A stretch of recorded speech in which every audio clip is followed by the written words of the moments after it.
Online farm house ભાડે આપતા હોય તો ચેતી જજો, ક્યાંક ફાર્મ હાઉસમાં ગેરકાયદેસર પ્રવૃત્તિઓ તો નથી થઈ રહી। સુરત જિલ્લા એલસીબીના જુગારધામ પર દરોડા પાડવામાં આ વાત સ્પષ્ટ થઈ છે। કામરેજના મોરથા ગામના મારબીલા ફાર્મ હાઉસમાં ઇમરાન ઉર્ફે લાલુ ઈંટવાલા અને જાફર રઝાક શેખ ફાર્મ હાઉસ ભાડે રાખી જુગાર રમાડતા હતા। પોલીસે 30 જુગારીઓને ઝડપી પાડ્યા છે અને 2 વોન્ટેડ છે। સ્થળ પરથી 4.25 લાખ રોકડ, 33 મોબાઈલ ફોન, કાર, રિક્ષા સહિત 9 વાહનો સહિત કુલ 29.85 લાખનો મુદ્દામાલ કબજે કરાયો છે। ઝડપાયેલા જુગારીઓ સુરત શહેરના નાનપુરા લિંબાયત વિસ્તારના છે। એલસીબી પીઆઈ એનજી પંચાણીએ ફાર્મ હાઉસ માલિકોને સાવચેત રહેવા સૂચન કર્યું છે। જી સર।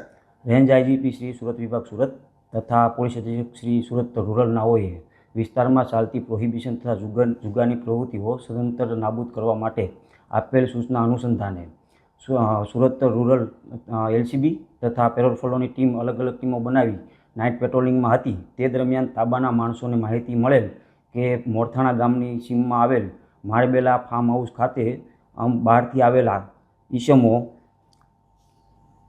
ઇમરાન ઉર્ફે લાલો ઈંટવાલા તથા જાફર રઝાક શેખ નાઓ પોતાના ફાયદા સારું બહારથી માણસો બોલાવી હાર જીતનો જુગાર રમાડે છે।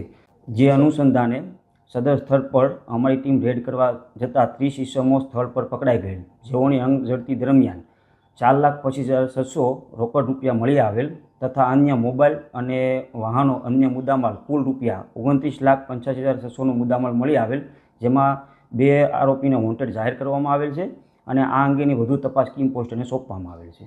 સંજય, આ મુખ્ય 2 આરોપીઓ છે એ કઈ રીતે ફાર્મમાં માણસો બોલાવતા અને પોતાનો આર્થિક ફાયદો શું હતો?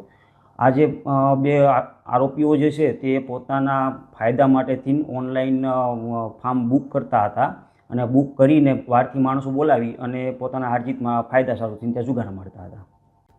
સર, જે ઝડપાયેલા આરોપીઓનો કોઈ ગુનાહિત ઇતિહાસ?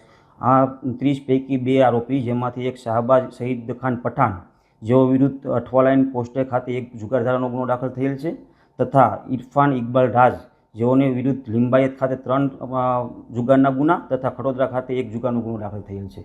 આ કેસની તપાસ ક્યાં સોંપવામાં? આ કેસની તપાસ કિમ પોલીસ સ્ટેશનને સોંપવામાં આવેલ છે।